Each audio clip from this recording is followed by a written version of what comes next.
So first of all, is there any question from what we discussed last week?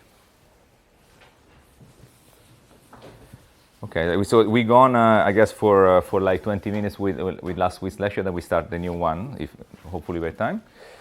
Okay, so in terms of types, so different types of money. So you remember, money is a store of value which can be easily transferred. No, so the consideration we made last week. So now the question is what? Remember last week? Let me go back a second. We discussed the desirable characteristics of money. You remember the stability of value, symmetric information on its value, the fact that it should be elastic but not too elastic. You know, we compare so water, diamonds, etc. So then the question is what actually can be used as money. And here we have to distinguish basically two types. So there are forms of money which have intrinsic value. So typical example is a commodity money, gold or silver. Is this type of money. We will see later in the course that also some cryptocurrencies, such as Bitcoin, can be also put under this category, even though, of course, they don't have a material value, but in a sense they belong to this category, as we will discuss. So the commodity is something which has some value in itself. So, I mean, gold is used for something, also industrial purposes, etc. So it has some value in itself, but then it can also be used as a form of money. So this adds to the value of this commodity. So this commodity may have more value, be more valuable because it's used as a form of money. Gold is also difficult to extract. So there is a lot of gold on the ground, but it's difficult to get out of it. I read somewhere that the sum of gold available in the whole world is like a cube with a side of 20 meters. So there is not so much gold around in the world. Okay, so it's quite scarce because it's costly to extract. And so this is the first category. The other category, which would be, I mean, here the banknote, is basically fiat money. So fiat comes from Latin and means let it be. Okay, so fiat money is a form of money without intrinsic value. Okay, if you want, it's a piece of paper. We discussed last week that the value of any piece of paper depends on the legal order and so forth. So remember we discussed last week the concept of intrinsic value is a slippery one because it depends on the legal order, on politics, and so forth. But nevertheless, so you can make this distinction between forms of money with and without some intrinsic value or utility. So, for example, I mean, a form of money which was used at the end of World War II was cigarettes. So, where would you put cigarettes in this category? Is it with or without? It's with. So, cigarettes, it would be a form of really of first type. So fiat money, so as I said, is intrinsically worthless. So fiat means let it be in Latin. Basically, this is you can think of it as I mean, there are infinite possible forms of fiat money. So the question is, you can think of the government when it issues a form of money without intrinsic value, solves a coordination problem for society. So it's a bit like language, okay? So there are, I mean, language is a social convention, of course, no? So you can call something in a certain way, but there is no particular reason why this is the case. So I can call a table, but there is no reason why I shouldn't be calling the table a chair. We can all agree that we could call a table a chair, and it would make no difference, okay? So it's a coordination problem for society. And the same thing can be seen for fiat money. So there are infinite pieces of paper that can be used as a form of money, but the government prints something. It's a bit like this, prints something like this banknote, and kind of coordinates the beliefs of society on a certain form of money. By the way, do you know who this guy here is? Oh, it's even written actually. But if you cannot read, this is Benjamin Franklin. It's a very interesting historical character. I mean, I read a biography of his last year, and is really a great. He's one of the founding fathers of the United States. Also, he's also, by the way, he's also the author of many like Sprichwörter, like way of saying that we use in common parlance. For example, the way of saying that early to rise and early to bed, early to rise and early to bed makes a man healthy, rich, and wise. I don't know if you use this expression, probably not, but this a famous one, comes from Franklin. Anyway, this is the digression. So what is, I mean, what the Cartley School historically, the Cartley School is a historical thought, school of thought, emphasizes the role of the government to really coordinate on a certain type of money, among infinite possible ones. Okay. People say, okay, another way in which basically the government implements this is not only a coordination, but it's also the fact that the government accepts tax payments in that money. Okay, so some people say this is very important because already, given that taxes in some countries are half of income, as half of GDP. If you accept payments for half of GDP in that fiat money, that already gives some fundamental and not only kind of coordination value to that form of money. And this, I mean, we will come back to this issue because also in terms of competition between private and public forms of money, one decisive aspect is that is whether the government accepts payments in fiat money or not, or in other form of money. Okay. So for now, I don't know if you have heard that there are two countries. One is El Salvador, and yesterday I also saw the Central African Republic. They made Bitcoin as the official currency. But what I want to see, I mean, it's easy to say that, but what I want to see if the government will actually accept Bitcoin for paying taxes, and I doubt it. So setting tax payments in that money is a big validation of any form of money. Okay, so you can say no, I don't I don't like this banknote. I want something else. I don't like Franklin. I want I want a piece of paper with something else. But then if the government forces you to pay taxes in that banknote or in that form of money, then of course this will make a difference in terms of what form of money will eventually circulate. I mean, you can think also language. Say, for example, you can say in any country you can speak any language. So in Germany you could speak German, you could speak French. There is nothing would change if you speak French.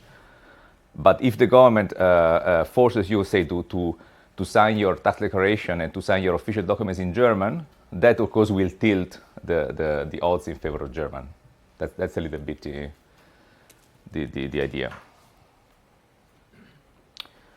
Okay, so here I have a couple of things on money valuation at the price level, which probably kind of presume some knowledge on your side. But so I go quickly because I'm assuming you know this stuff. But basically, for any given money, the price level is, you can think of being inverse of the value of money. So the price level is something which is money specific. So you have the price level in dollars is not the same the price level in euros or the price level in Bitcoin. So the price level is something which is always associated to a specific form of money. And therefore, I see this as a question of asset valuation. So this form of money you can think of as an asset. So what is the value of this asset? And the value of this asset will determine the price level. So if you have a pure commodity money such as gold, the value of these commodities is simply based on its demand curve given supply. Okay, so if you demand gold for some reason, and there is a limited supply, this gold will have some value, and the price level defined in terms of gold will be the inverse of this value. Okay, so for example, let me ask you, if there is a discovery of a new gold mine somewhere, this would increase or decrease the price level in gold? So I ask again, so if suppose that somewhere, say in South Africa, people find a gold on mine, a lot of gold, would that increase or decrease the price level? Yeah. Decrease. You say decrease? Increase. Raise your hand who says increase. Decrease. Because the majority is decrease. So I think it would increase because basically the supply of gold will basically push the price of gold down, which means the price level goes up. Okay, so more supply means that the price goes down because there is a positive supply shock, and means that the prices in gold will have to go up, I would say. Do you see it? Because the price level is inverse. Okay, yeah. Okay, it's inverse. So basically the price of gold goes down, and so the price level in terms of gold go up.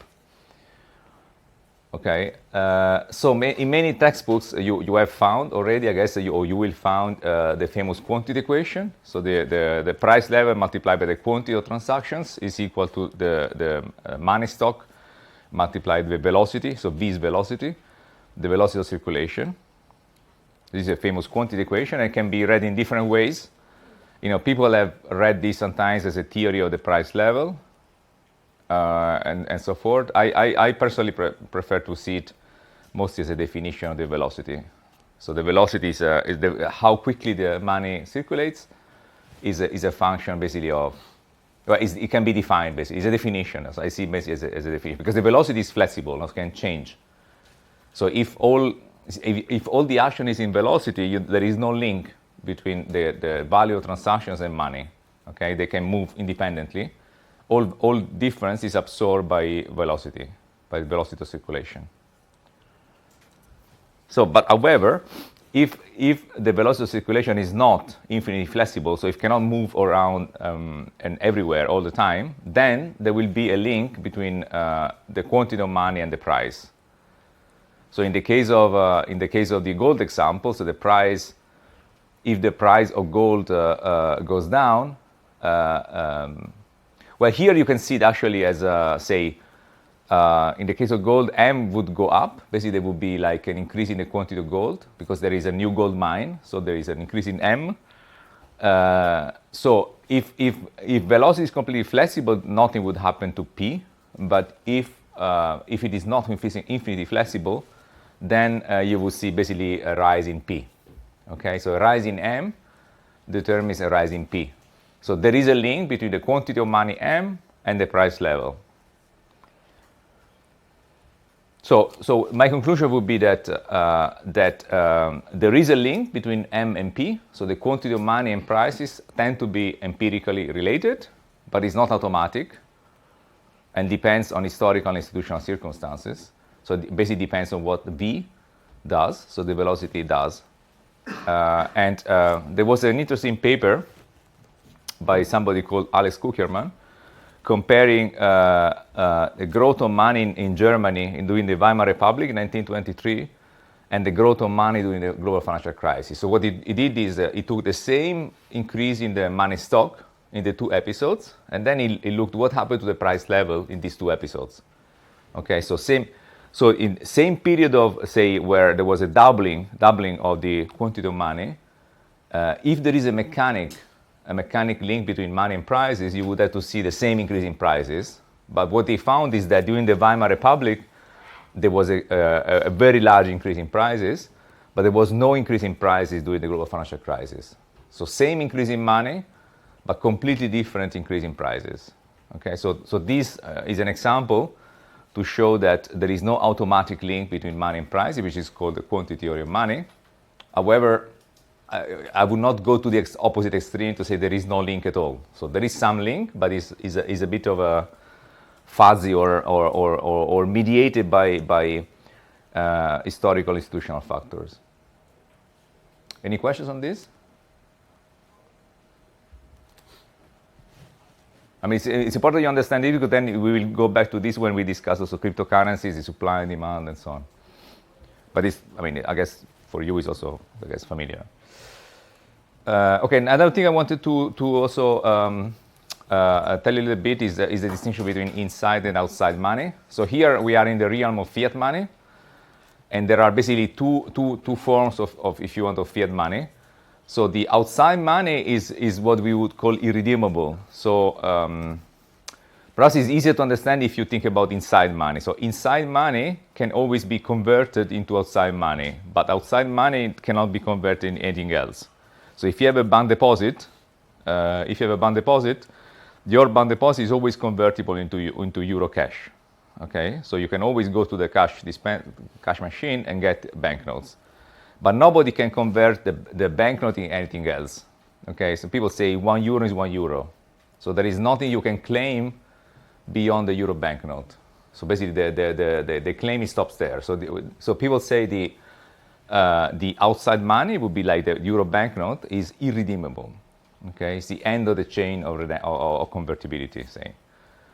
Okay, so there is inside money, which you can think of it as bank deposits, and then the outside money is what you can convert bank deposits into, and then you cannot convert into anything else. And then there's been work. I mean, this is described in a chapter of my book. This work on the hierarchies of money. So basically, the conversion between inside and outside money, which is a hierarchy in a sense. So at the top of the hierarchy is central bank money because it's irredeemable. And at the bottom of this hierarchy, if you want, or the lower level of this hierarchy, there are deposits or things you can convert into central bank money. And so this hierarchy will flatten and steepen in the sense that the distance between inside and outside money changes over time. Okay, so sometimes a bank deposit is exactly worth like a euro cash banknote, but there are cases in which it's not the case. Okay, so you start to fear, if you have fears about whether your bank deposit will be converted, then it will. So the bank deposit is not perfectly substitutable with the cash banknote, which means that basically the hierarchy of money will steepen. Okay, there will be more distance between different forms of money. Okay. So one thing to note is also that most money is inside money. Okay, so if you take any calculation of the money stock, like 90% or more of it is made of bank deposits or other forms of inside money.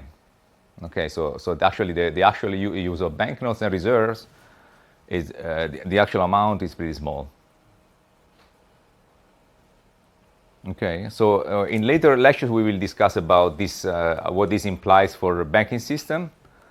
But just keep in mind that this system based on inside money also gives a large role to banks, okay, and to commercial banks. So commercial banks in the current system play a key role in the provision of money. And we will argue that later that in a system where digital currencies or private digital currency will upset that order, this central role of the banking system may vanish. Okay, so it may have an impact on the centrality of the banking system in our financial system, in provision of money. Yeah. Could you explain again when the hierarchy flattens and steepens? Because flat is like you can think of reduce or so flatten is smaller, steepen is larger. So basically, say, let me make a practical example. So in a very healthy banking system, say, people have confidence you can convert. So you go to your bank deposit and you are sure you can convert with euro banknotes. In this case, that would be the flattened case. In the steepened case, it would be like, I have a lot of fears about my bank deposits. I fear that I cannot convert them into cash. Sometimes there can also be capital controls. I mean, in Greece, in 2015, is there anybody from Greece here? I don't remember, somebody said it. But so in Greece, 2015, there was a limit in the conversion of bank deposit into cash. So the Greek citizens could not convert all bank deposits into euro cash. So in this case, of course, by definition, there is a steeper hierarchy of money, if you want. Yeah. Any other question? I mean, this part is important because it's really the current monetary system, and basically, I will be discussing later that this new cryptocurrency again may upset this order. So you have to have a good understanding of what is the current situation. So the current situation is really based on bank deposit. Even when you use some electronic means of payment, such as a credit card, but the credit card is all based on bank deposits. What the credit card does is to transfer money from one bank deposit to another, but it's always centered around bank deposits. Okay. Private provision of money. Okay, this is something that we will go back to at the end of the course, but I wanted to kind of anticipate a few things. So, I mean, we discussed the Carter School and the role of the government in kind of coordinating the beliefs of society on a certain form of fiat money. So this, by definition, gives a large role to government, and you may already imagine that thinkers with more libertarian views would criticize that.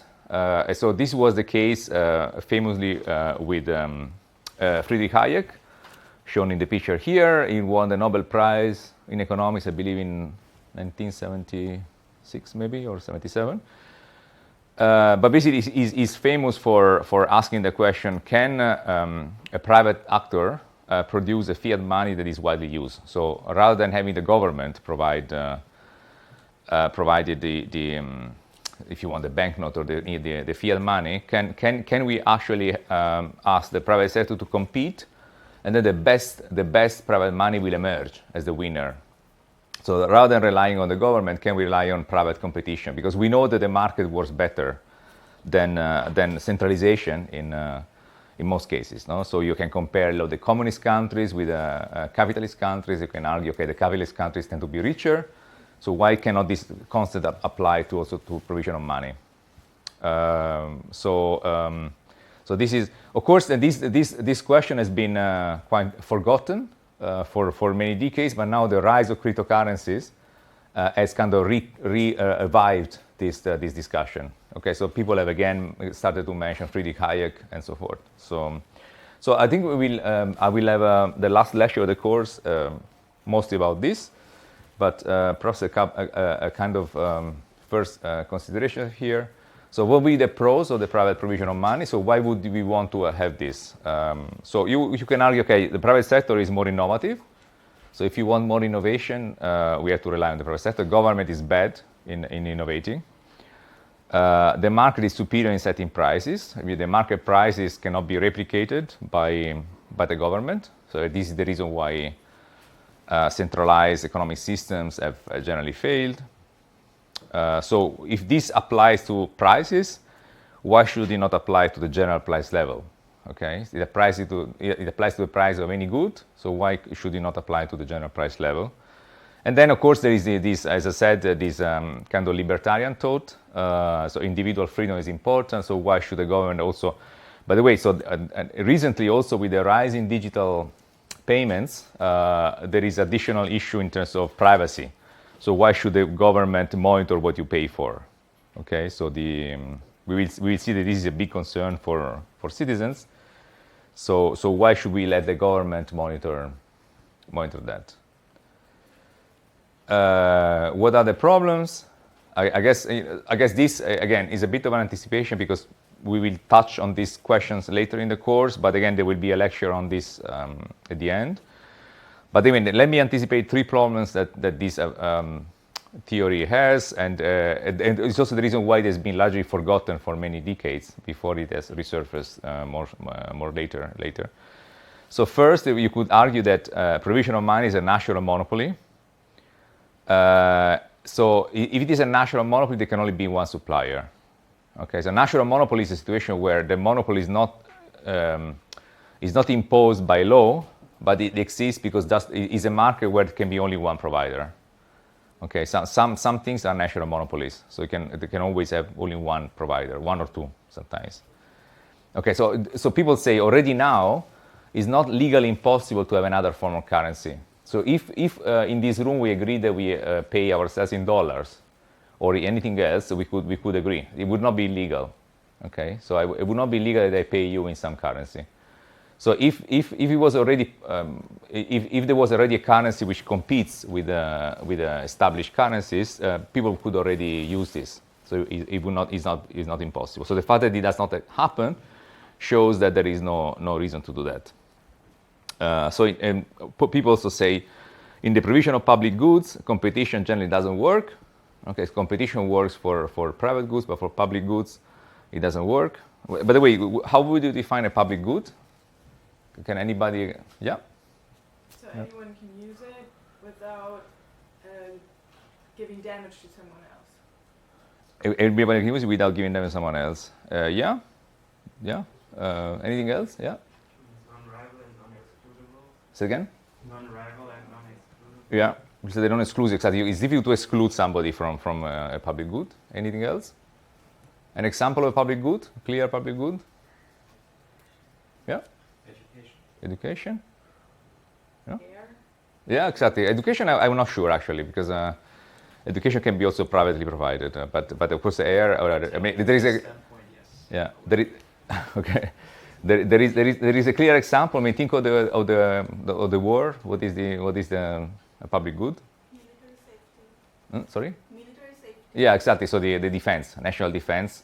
I mean, I cannot say I cannot. This is a non-exclusivity, so I cannot say I don't want to have national defense, because of course the army will protect me as everybody else. So there is an incentive. So what is typical in public goods is that I, as an individual, I always have an incentive not to pay for it. I always have an incentive to claim I don't need it, but then I get it. No? So the non-exclusivity. So there is a lot of free riding. So in this realm of public goods, competition, so free market competition generally doesn't work. I mean, generally, because there can be also cases where it works, but in general it doesn't work. So why should if money is a public good, so why should the market be superior? And the final point maybe is that there are historical precedents that are not very encouraging. So as you probably know, or maybe know, the United States had a free banking system in the 19th century. So you know that the United States did not have a central bank until the early 20th century.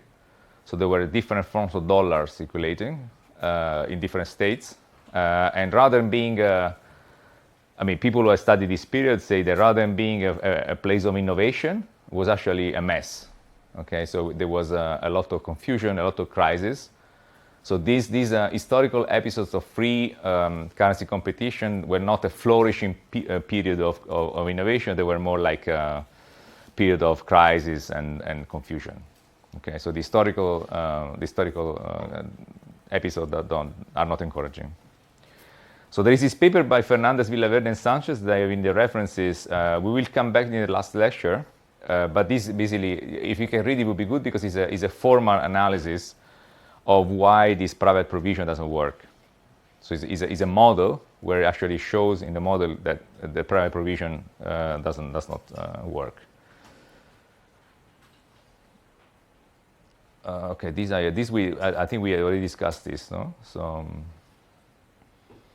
anything on the practicality that you want to discuss again? Is everybody fine? I mean, despite the technical glitches we had, but hopefully we solved. The rest works. Okay, and here I gave also the references. So the chapters 1 and 8 in my book is what I follow mostly here. And then there is this paper on can currency competition work, to which, as I said, I will also come back in the last lecture. It's good that you have these questions a bit in mind when we go through the next stages of the course, where we discuss the various forms of private money. So I thought it would be good that you already start kind of thinking about those aspects as well. Okay, now to change that. So if you want to, we can make a break of 3 minutes because I need to change the slides.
The video is in OLAT.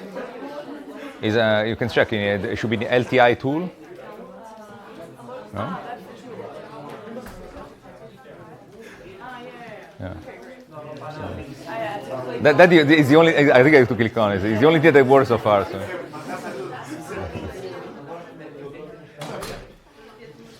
Okay, shall we start again?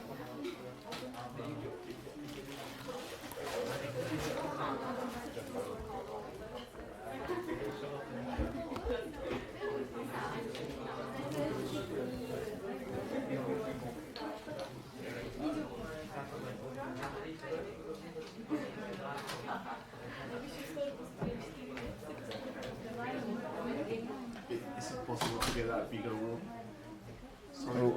Yeah, so yeah. But Bigger room? it's a good question. Yeah, yeah. Although I think there were more people last week. I think no, today there's a bit less people. because probably it's video recorded. Yeah, exactly. So some people probably don't come for that reason. I can ask. I mean, actually, last 2 years ago, not 3 years ago now, I was in the Horsal Centrum. They have much bigger room there. Yeah.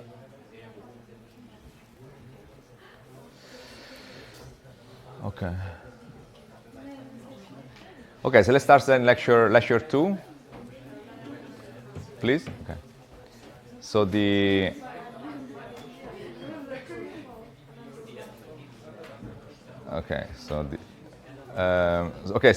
economics of payments. So this lecture is about payments. So on the economics of payments is a bit of a different perspective than monetary economics that we have seen so far. And on this lecture, I will mainly follow the paper by Kahn and Roberts, which is later in the references. So I invite you to read the paper because this lecture is probably 80% or 70% is based on that paper. So one thing to notice is that payments are a larger important business. They're important. And each day, a multiple of gross domestic product is exchanged in various forms of payment. Okay, so that is mostly for large value payments, so payments between financial institutions. Okay, so here in this course, I will mostly focus on retail payments. So retail payments is basically smaller value payments and between basically individuals, or maybe individuals and firms, but not between firms, in particular not between financial firms. So the large payment, leisure is a completely different leisure, a completely different field, but here, digital currency is mostly about retail, so small value payments. I mean, it's not super small, of course, but we are not speaking about millions or billions, because some of the payments between financial institutions are in the size of millions or billions. Okay, so unless you are an oligarch or something like that, you don't make payments of that size. So how do we compare money and payments? What is the difference? So they are closely related. They are, say, cousins. But they're also slightly different. The perspective is slightly different. So a payment perspective would be to say what money is, what is used as money, and why certain assets become money-like. Okay, so that is the payments. So which form of money is exchanged and how is exchanged and why it is changed.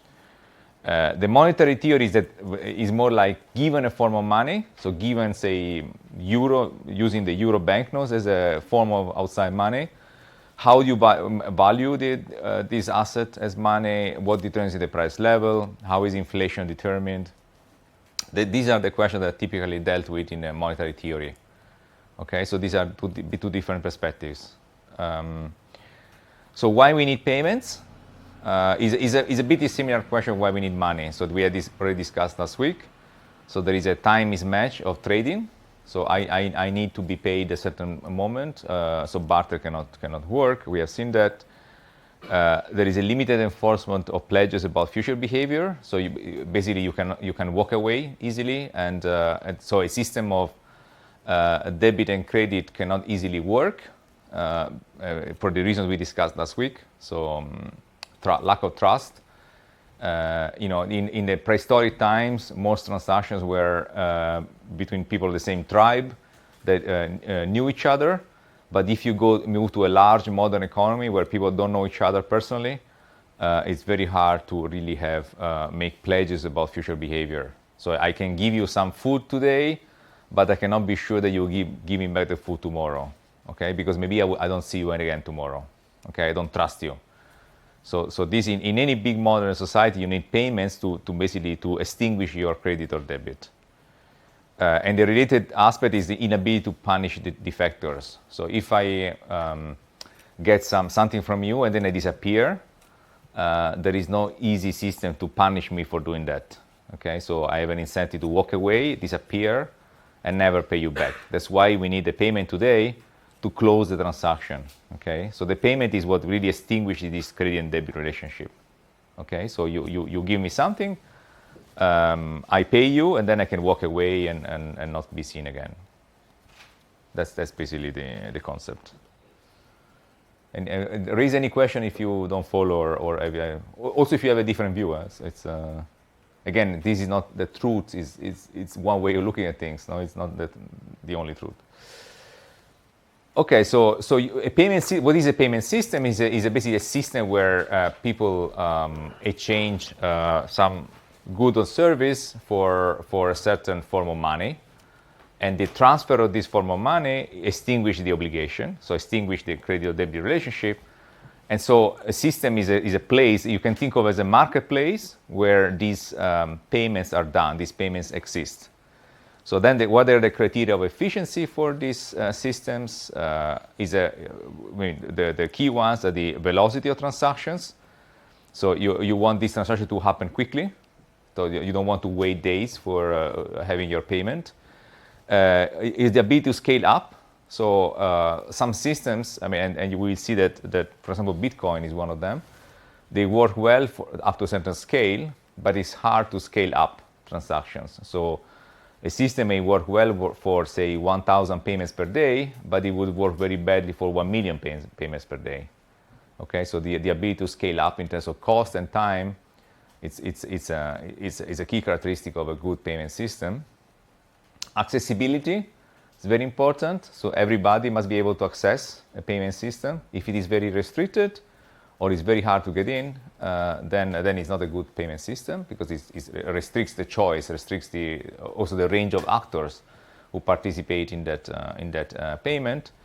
And most important maybe is the security. So you want to ensure there is no ex post manipulation of transactions. So this is a key point on which we will come back over and over in the course. So the inability by anybody participating in the system to manipulate the transaction ex post. Okay, if I can go back to, say, suppose that you give me something and then I pay you, and then I'm able, through hacking the system, to basically cancel this transaction, then in de facto I've not paid you. Okay, so I can really walk away with my obligation. So it's extremely important to ensure the finality of payments, that no ex post manipulation of transactions is possible. Okay, if you pay with a banknote, how do you think, how is the security to manipulation? Would you think it's high or low?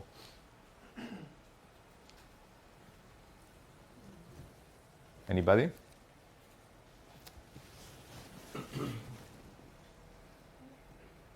I mean, so suppose that you give me something, I pay with a euro banknote. Can I easily manipulate this ex post? No, because unless I rob you, I go back and I rob the banknote from you. It would be hard for me to manipulate. I mean, there is one way in which I could manipulate using a banknote without robbing you, which would be what? Yeah. Yeah, exactly. So I can counterfeit a banknote. In this case, so I would say if it's difficult to counterfeit a banknote, and normally it is difficult, it's hard to manipulate payment ex post using a banknote. So a good aspect of physical banknotes is that it is hard to manipulate a transaction ex post. Okay, but with more digital electronic forms of money, it may be easier. Okay, so So one key challenge, I mean, we'll see that one key challenge of digital payments is that one has to ensure the inability of participants, in particular hackers, to reverse or manipulate past transactions. So you want the transaction to be final, okay? Final in a sense they cannot be ex post manipulated. Then a key distinction also in payment systems is between store of value and account-based. So account-based means that there is an identity, okay? So my identity. So account-based means that I, as an individual, I have an account which can be on which my credits and debits can be written, okay? And this is ideal if you have basically costless credit. So if it is costly to have credit and debit, the ideal system is a bit what we call the ledger of transactions in last week. No? So the idea that I have assets and liabilities depending on my transactions history, and everything can be kind of taken a note of in my account. So account-based systems they're ideal if it is not very costly to have these credit and debit positions. But if it is costly, then basically the alternative is payment system based on store of value. So there is something which in the literature is called token. The token is what in payments? Is a value that can be exchanged directly peer-to-peer without external validation.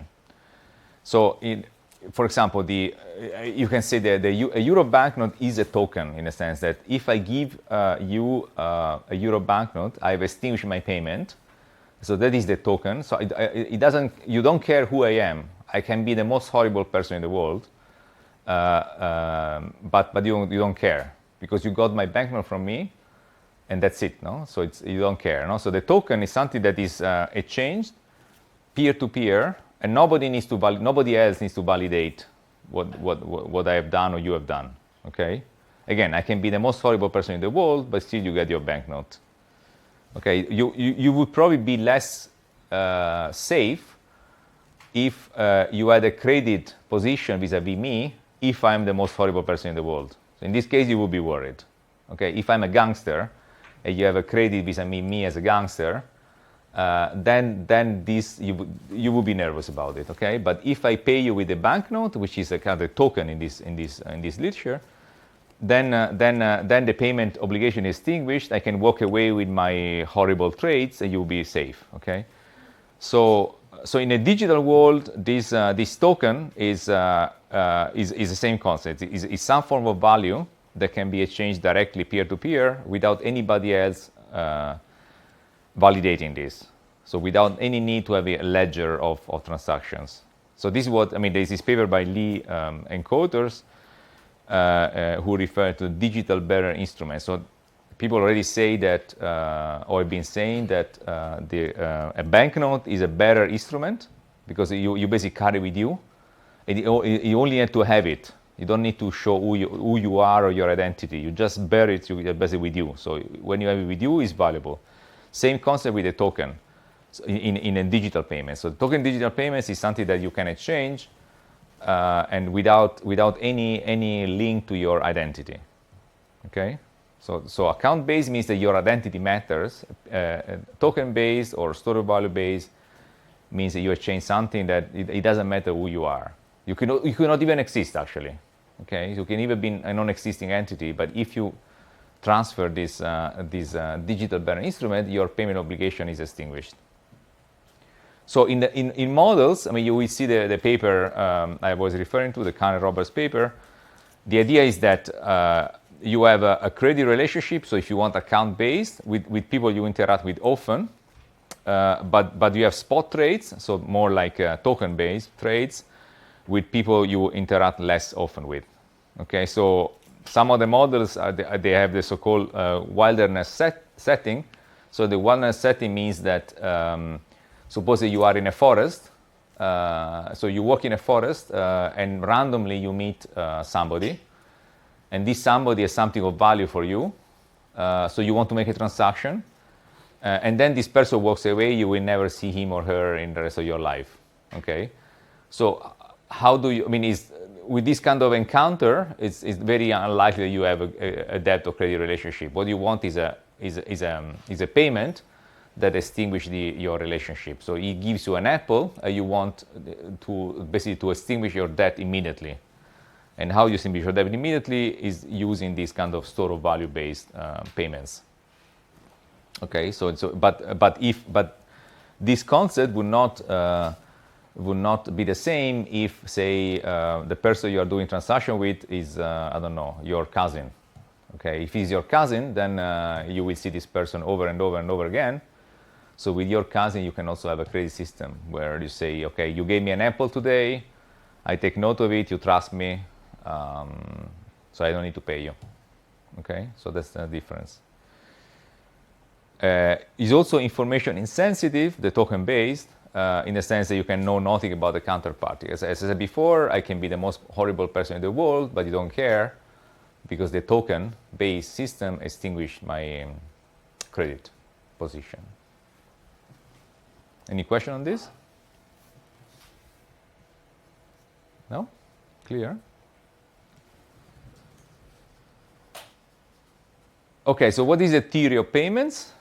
So there are basically two, I mean, this relates to what we have already discussing. So there are two fundamental drivers, the trust, so the fact that the relationship is repeated, and also the cost of record keeping. So the cost of record keeping also includes trust in the record keeper. Okay, so who actually administers this kind of account-based system?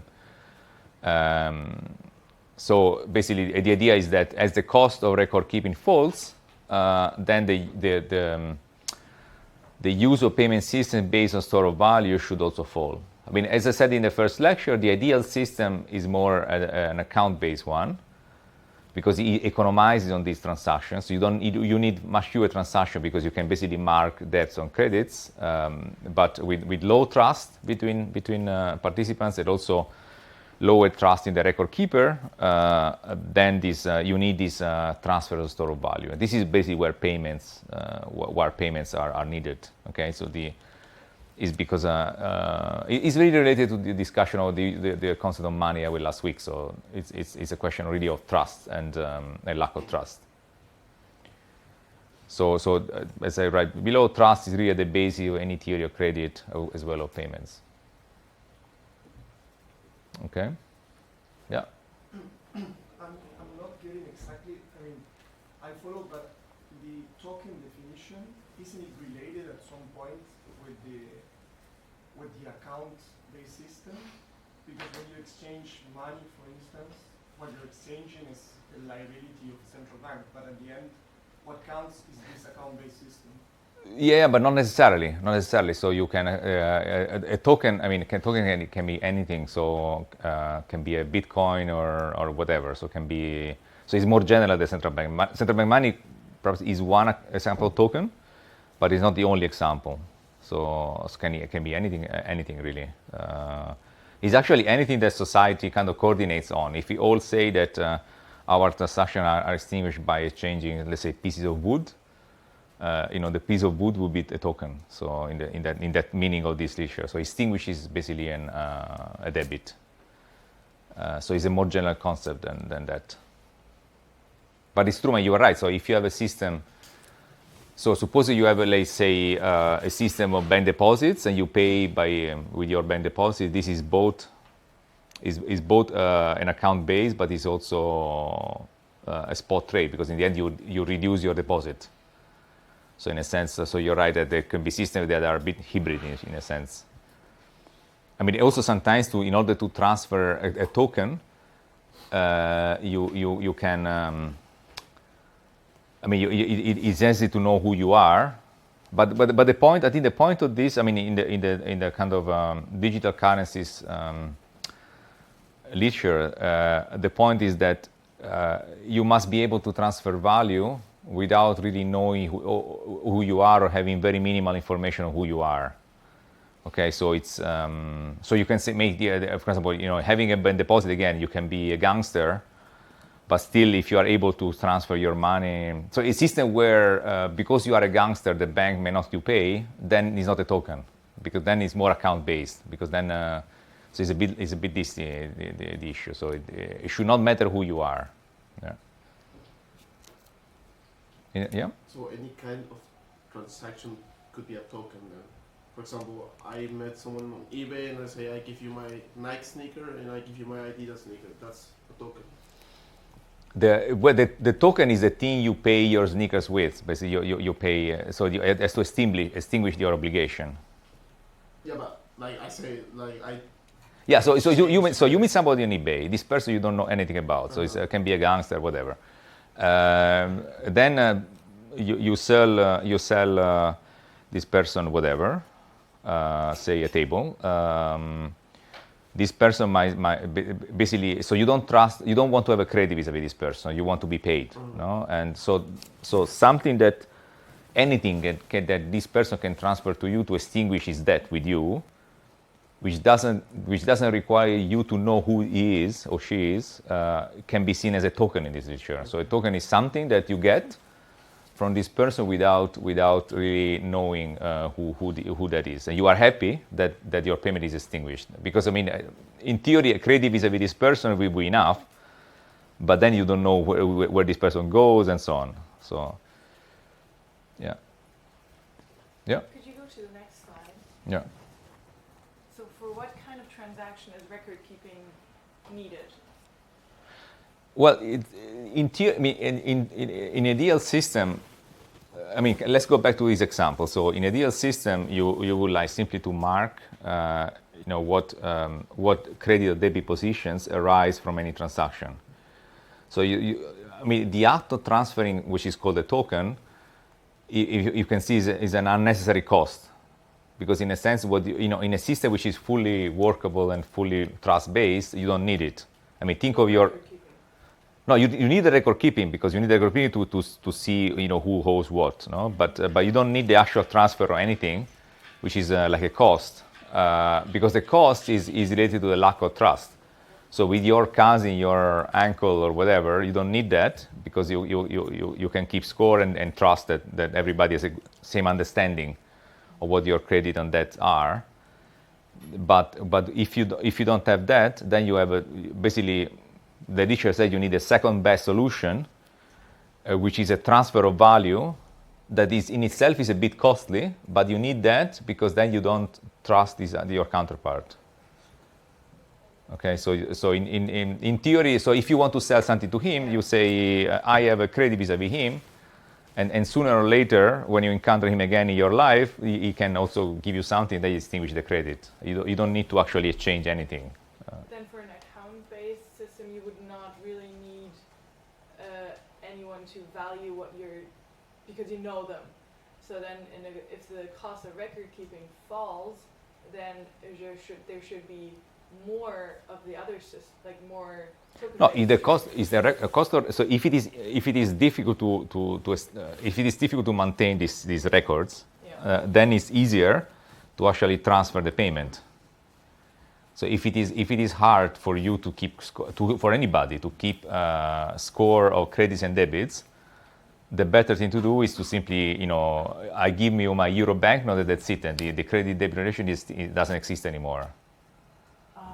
If it is costly, now if it is costly, then you prefer this to disappear, and then I don't have to keep score of this. While in the ideal system, you would like to have a perfect, in a perfect world, you would have this system of record keeping. I mean, these are again, I have to say, these are more theories. It's not that this is a way to interpret things in a sense. No, it's not that there is an absolute proof of that. I mean, I also follow the Kahn and Roberts paper to a large extent. Anybody else on this? Yeah. I don't exactly understand The second bullet point. Well, is what I just said. So basically, suppose that it becomes easier over time to have this ledger of transactions, or to have this registry of transactions. So it's easier for me to say I have a debt vis-a-vis you, or I have a credit vis-a-vis you, then this makes less important or less valuable to actually transfer the tokens between us, because I have a good record keeping. So I sell you something. I have I credit vis-a-vis you. If I'm safe that I have a credit and it's well registered, I don't need you to give me something back in terms of payment. So the store of value part, the store based, how is it called? Yeah, the store of value based payment system is less necessary. Is simply what it says. Yeah. Okay. Perhaps I can shift this. This is more. Let's forget about this slide, because this was more about large value payments. I mean, just for you to be aware, there is a literature on how to establish payment fees in large value payments, and it's been applied in the interbank market. The interbank market is a place of large value payments. Okay. And so there is all a literature, Rocher and Tirole and others, on how to have optimal fees in a large value payment. Perhaps I would perhaps skip that. Okay, so one key aspect of payments is privacy and data. Okay, so what is in any payment system, however it's based, either account based or store value based, basically the payment provider knows a lot about you. Okay, so and data can be commercialized. So the platform on which you operate payments knows a lot about you and can sell your data to somebody else. Okay, so then here we have the question of privacy. The preference for privacy varies across countries. So the importance given to privacy is country dependent. In Europe, the concern for privacy is very high. I know it's generally lower in the United States. I think it's also much lower in China. I mean, our Chinese colleagues can tell us more about it. Is it true that people care less about privacy in China? Not so much? I don't know. Okay. So the preference for privacy is country specific, but generally people don't like their data to be sold. So I guess there is a commercial part of it. So you don't like your data to be sold to somebody else, because then somebody else can also target you for advertisement and so forth. I don't know if you ever try to find, to buy anything in Google, for example. I don't know if you noticed that then you receive more of the same for months. So this tells you that your data has been sold to somebody. So there is a lot of concern that this will happen with payments, because again, those who observe your payments can know a lot about you, of course, because they basically know what you buy. So you can imagine this is a huge commercial value, because if I know what you buy, I can target you with advertisement and etc. Okay. In some cases, it really reaches, I find, obsessive levels. So when I find, I look for a flight to go to the Caribbean, say, and then for 6 months, I only receive every day things about the Caribbean. So I find it's also a bit, the way they do it is also a bit obsessive. But this is unfortunately what happens in the digital marketplace. And another aspect, which is very important, we'll come back to that, is a trade-off between privacy and also monitoring of illegal payments. So if you want to know what people do, so if you want to monitor if payments are legal or illegal, you need to monitor which payments are done. But this, of course, reduces privacy. Okay, so let me turn back to the issue of privacy. So one concern about privacy is about firms selling your data. The other concern is the government monitoring you. Okay, so if the government monitors what you do, it's generally not good. Okay, so people don't like that. And so there is a trade-off between privacy and the ability of authorities to monitor illegal payments. Okay. So how would you rate physical cash in terms of privacy? What do you think? Is it good or bad for privacy? It's good, no? Because you exchange the banknote, nobody sees you, and that's it, no? And how is it about money laundering? How are physical cash are good or bad for monitoring money laundering? Good. Why are they good? Because like when they become the money with cash, they can do transactions with their money. Exactly. So it's easy to violate the law. Yeah. Okay. So from the point of view of monitoring illegal payments is bad in the sense that it's hard for authorities to monitor illegal payments. Because this is particular for large value banknotes. Let me ask you a question. Have you ever seen a 500 euro banknote? Yeah? Because personally, I've only seen it once. There was a guy in the petrol station came with a large bunch of 500 banknotes, and I thought that this guy must be some kind of gangster because I never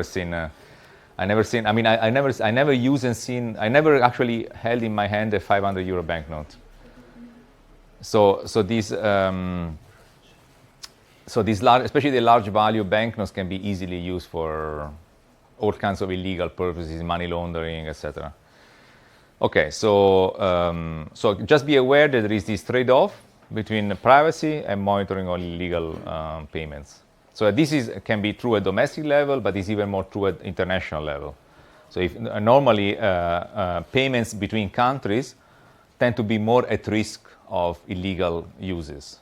So they are more at risk of especially between certain countries. Okay, so if you observe a payment from a country to a country which is famous for money laundering, and there are unfortunately jurisdictions that are a bit specialized in this business, then of course you can already suspect that there is some illegal element to it.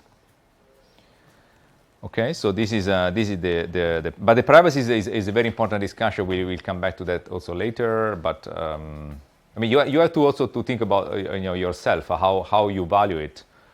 I mean, something that is also observed is that when people are asked about privacy, they show to care a lot. But when they are asked to pay for it, actually the willingness to pay for it is low. So actually people are a bit inconsistent because they say they want privacy, but actually when they're asked to pay, they don't want to pay for it. So for example, there were on Facebook there was a discussion: would you pay for your Facebook membership if you could basically force Facebook not to sell your data? And then in the end people don't want to pay. Okay, so they prefer the free Facebook account, even knowing that Facebook will sell your data. Okay, so it's not obvious that this concern for privacy is really so deeply entrenched. Okay, the other concept you need to know about payments is cryptography. So cryptography comes from the Greek cryptos, and cryptos means kind of hidden. So what is cryptography is a way to ensure that records cannot be manipulated, exposed. So if cryptography is like a key, it means that your payment is really locked with an electronic key, very, very hard. Okay, this is the cryptography. Okay, so this is important. What we were saying before in payments, a very important aspect is the finality. Okay, if I can manipulate the records exposed, then this is not a good payment system. Okay, therefore, the cryptography is very important to ensure that records cannot be manipulated. And I mean, this is important from. First of all, is related to privacy because, of course, if I can manipulate exposed, it also means I can see your payments. Okay? So there is also the element of privacy, but also it's also important not only from the point of view of the individual, but also from the point of view of the system, because it's considered a payment system as a whole. If in the system you can actually manipulate records exposed, this can create all kinds of collapse of the whole system, not only of your individual payment, but also the whole system, because often payments are done in a chain. So I pay you and you pay somebody else. Okay, so then if my payment to you is manipulated, then you don't have maybe the resources to pay a third person, and then also that payment collapses, and then you can have a chain of basically of collapses in payments. So that's why it's very important to ensure the integrity of the payments, because it would basically jeopardize not only the individual payments manipulated, but also the whole system could collapse. Okay, so there is also a systemic part. Okay, but you can think of cryptography. It's a little bit like, I don't know if you have seen, some in the movies. You have seen, somebody going to a Swiss bank account, and then this person is taken to some vault, and then there is some key. You open something with this secret key, and then something comes out, which can be a piece of gold or something very valuable.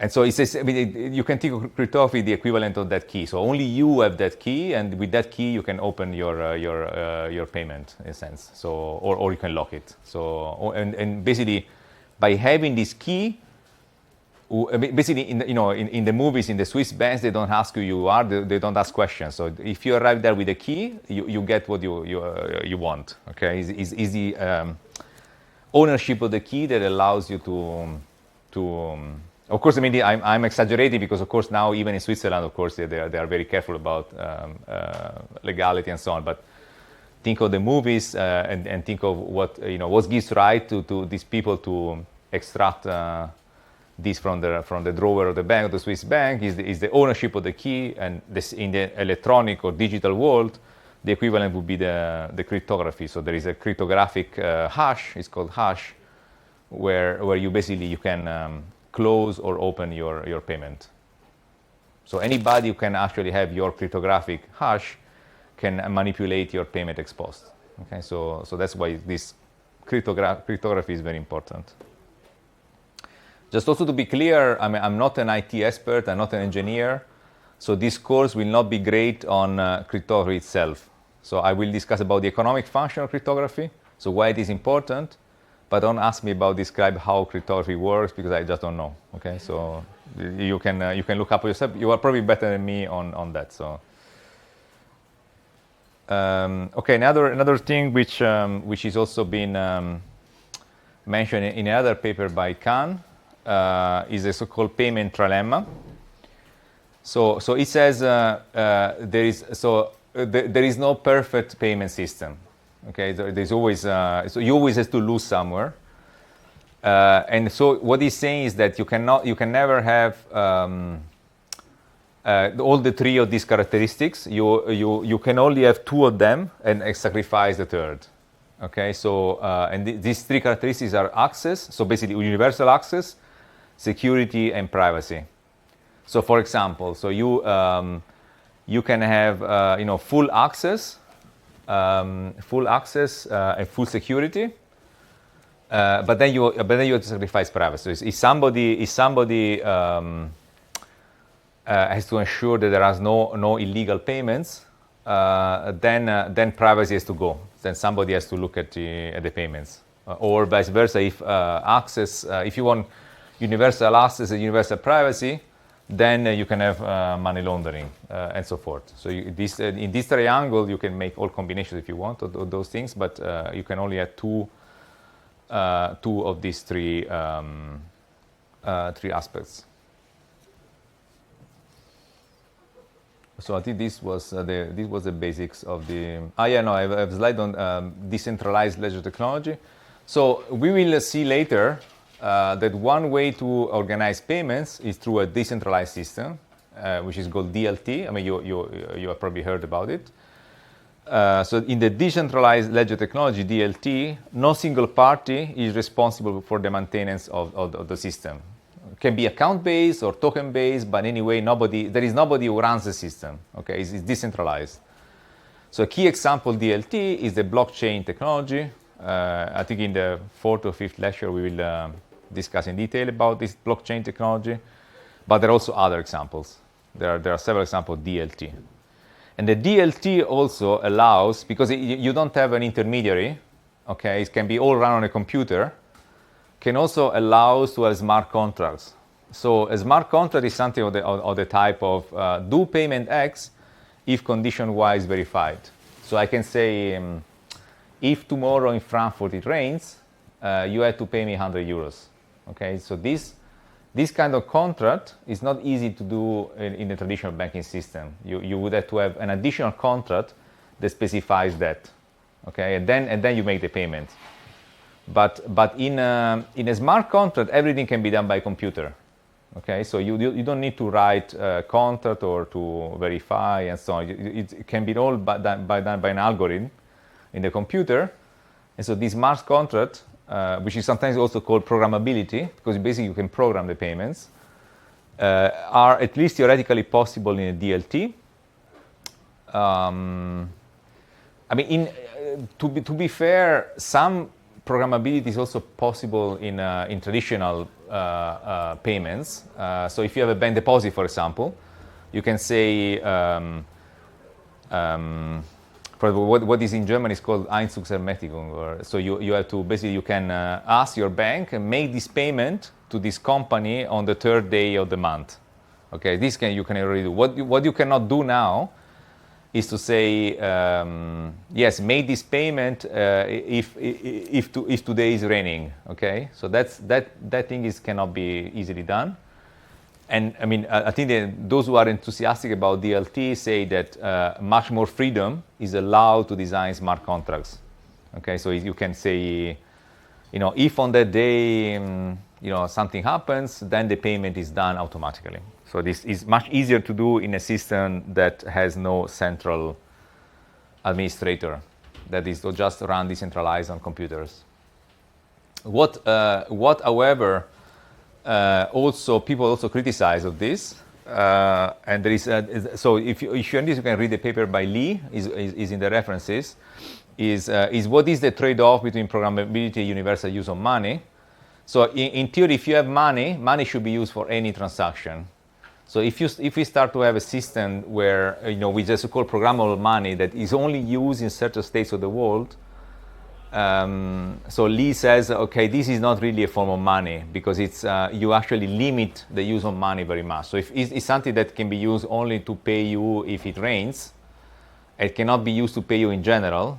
Is this really money, or is something that is not money? So is programmable money, real money? So there is also this question. And we will also come back to that next week when we discuss the so-called digital currency areas. So some of these systems are actually not very universal. And this goes a bit back to this triangle. So many of these systems, digital systems, actually tend to sacrifice access. So the access is not universal, and they can be also restricted. So in the sense, it's not true that these systems are universal. Okay, so in a sense, money is something that can be used by anybody, but only few people can access, say, the Bitcoin network. So is this really money, or is it something which for a club of people? So that's also the discussion. No? So is it really money because it's not universal? So when countries introduce Bitcoin as an official currency, do they really mean that everybody can go to the supermarket and pay with Bitcoin? So it's not so easy, So they so the access has to be restricted, and so all these smart contracts and etc. is only available to a minority of participants, and is also a restricted use of the money. So only when the condition of the smart contract is verified. So you can argue, is this really money that can be used in a universal way for all transactions? Any question on this? Okay, so these are the references. As I mentioned, the first paper is the most important. It's Why Pay in Introduction to Payments Economics. I mean, I followed most of this in the lecture, and these are the other paper. I mean, the second paper is the one with the triangle of the basically impossibility of having three things together. And the paper by Lee and others, they are about, this is about the definition of tokens. So what is a token versus an account? And this one is about what is programmable money, the definition of programmable money, also this trade-off between programmability and also universal use of money. Any last questions on payments? I mean, probably a last word, despite all this discussion, in today's system, most payments, again, go to the banking system. Okay, so the banking system remains central, and many payments are actually payments using or mobilizing bank deposits. So a credit card is a way to mobilize your bank deposit. Okay, but this is true for other, even PayPal, for example, in the end it uses bank deposits. Okay, so it's all, in the end it goes down to deposits. So if a system where it's not based on bank deposit would be a fundamental change in payments. So we'll see whether this happens. Okay, if there is no other question, then I hope that you have access now. I will save the files now under Ordner. And also, so next week we will speak about digital finance. So I'll see you next week.